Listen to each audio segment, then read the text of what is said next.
পবিত্রা নারী অথবা বিবাহিতা নারী তাদেরকে যদি কেউ স্ল্যান্ডারিং করে, অর্থাৎ অপবাদ দেয়, ব্যভিচারের অপবাদ দেয়, এবং অপবাদ দিয়ে তার সাথে আরও 3 জন, মোট 4 জন উইটনেস যদি হাজির করতে না পারে, তখন তাদেরকে 80 বেত দাও।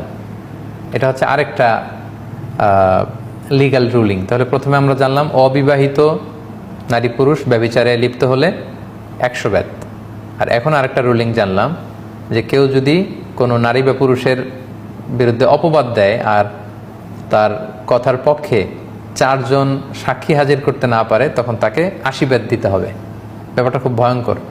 সো ইসলামী রাষ্ট্র আসলে আমাদেরকে গোয়েন্দাগিরি করতে শেখায় না, আমাদের নৈতিক উন্নতি, আমাদের আত্মশুদ্ধি, আমাদের জীবনে শুদ্ধাচার আনয়নের মাধ্যমে আমাদেরকে পবিত্র ভালো মানুষ বানাতে চায়।